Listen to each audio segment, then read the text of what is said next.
galera, tudo bem com vocês? Hoje, para a nossa aula de filosofia, vamos estar falando sobre um filósofo chamado Charles Peirce, ou melhor, Charles Peirce.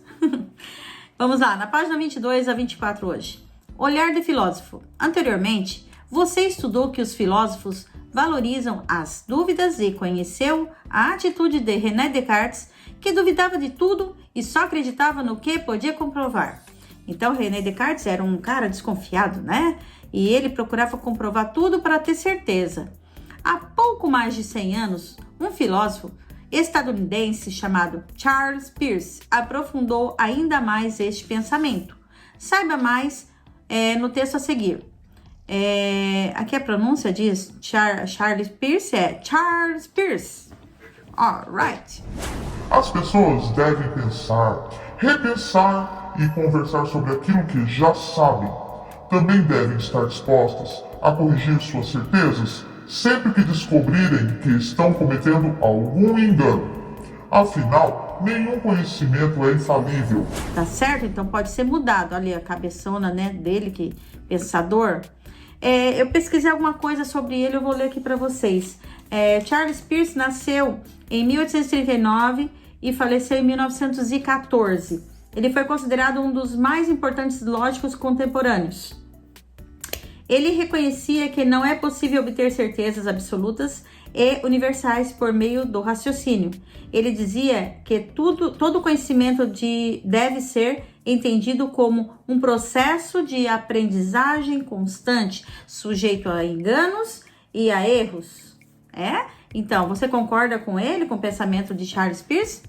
Que tudo se muda conforme as pessoas vão comprovando uma coisa que antes pensava de um jeito, agora pensa de outro. Então, a verdade, ela sempre está em transformação, em mudança constante, tá bem? Lá embaixo diz assim, converse com os colegas a respeito das ideias de Charles Peirce. O que mais chama a atenção de vocês nessas ideias? O que mais chama nesses pensamentos dele aqui, que ele colocou aqui para vocês, tá certo? Depois, desenhe no espaço a seguir. O que você vai desenhar? Desenhe-se no espaço a seguir. Insira um balão de fala e escreva o que você pensa a respeito da seguinte ideia de Charles Peirce, em destaque. Olha só, você vai se desenhar e vai colocar um balãozinho assim, com essa frase não. Você vai entender, olha só, o balão vai estar falando o que você entendeu. Vou ler para você. As pessoas devem estar dispostas a corrigir suas certezas sempre que descobrirem que estão cometendo um engano. Então, você vai lá, se desenha aqui e coloca um balãozinho explicando esta frase, tá certo? Então, vamos para a próxima e última página da nossa apostila Filosofia. Vamos brincar? Aqui, buscar informações pode ajudar na resolução de dúvidas, correção de enganos e ampliação de conhecimentos sobre um assunto. Contudo, é preciso observar, pensar e até mesmo testar as informações para não construir certezas falsas. Essas orientações são seguidas por diferentes pessoas, como filósofos e cientistas. E você também pode aplicá-las em busca de novos conhecimentos. Para isso, comece realizando a atividade a seguir conforme a orientação da sua professora. Lá no material de apoio, vocês vão encontrar esse joguinho aqui, tá? Esse joguinho aqui, tá bem? Então, para participar desse jogo aqui, em que o objetivo é descobrir o elemento correspondente a cada carta com base nas informações contidas nela. E atenção, cuidado com os enganos. Então, atrás, ela tem essa parte de trás aqui. Tem algumas regrinhas que eu preciso ler para vocês, que vocês precisam fazer antes de jogá-la. Diz assim, formar equipes, quer dizer, vocês vão poder formar aí na casa de vocês até 5 participantes, tá? Um deles será o juiz e os demais serão jogadores. O juiz deve embaralhar as cartas e sortear uma delas para que os jogadores tentem descobrir a que elemento se refere. Sobre o que ele estava falando?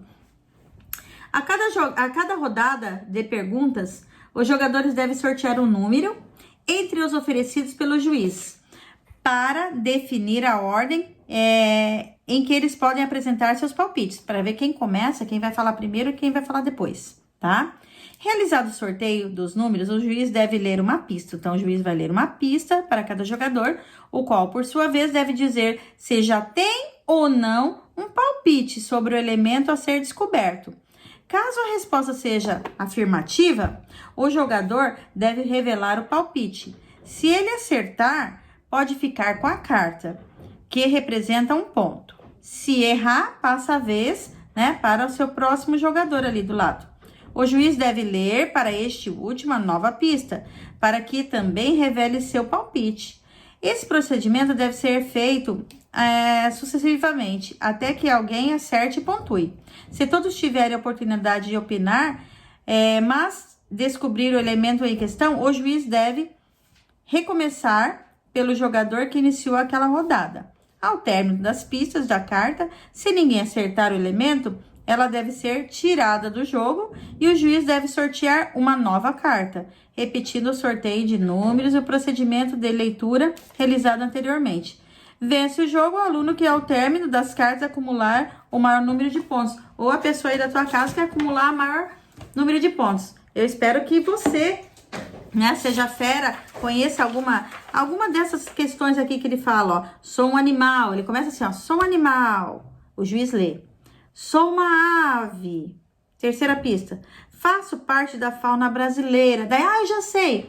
Aí pode, então fala, tá na tua vez, pode falar. Se você acertar, você faz ponto. Se não, você passa a vez. Aí ele vai ler a próxima dica. Tem um bico encurvado. Então vai indo assim. É bem legal esse jogo aqui. Tem um jogo que a gente compra também assim. Como que é o nome, gente? Vocês sabem, né? Vocês sabem de tudo. Então vamos lá. Lápis na mão. Depois de terminar, se vocês quiserem também guardar as cartinhas, colar no caderno, fica bem bacana, tá? Pra não perder o joguinho. Ou fazer um envelopinho e colocar coladinho no caderno também, dá pra jogar outras vezes. Lápis na mão. Escreva uma carta para um colega explicando. Aqui, gente, teria que ser feito na sala de aula. Como que eu vou fazer agora? A sugestão que eu dou pra vocês é que se vocês puderem, é que assim, ó, eu teria que fazer essa mediação na sala de aula para que ninguém ficasse sem a sua cartinha. Porque se acontecer de eu falar de vocês assim, ó, vocês vão trocar na internet aqui, ó, no WhatsApp. Vocês podem até fazer a cartinha e entregar para algum colega, mas sempre vai ter um que fala, ó, Pro, eu mandei e não recebi nenhuma. Aí vai ficar uma situação chata. Mas vamos ler essa atividade aqui, ó. Escreva uma carta para um colega explicando a importância das dúvidas na busca de conhecimento. Quando a carta estiver pronta, no caso a professora vai explicar a quem deve ser entregue. Agora que você conhece a importância das dúvidas, pode buscar a verdade e também curtir a fantasia e a ficção, correndo menos riscos de cometer enganos.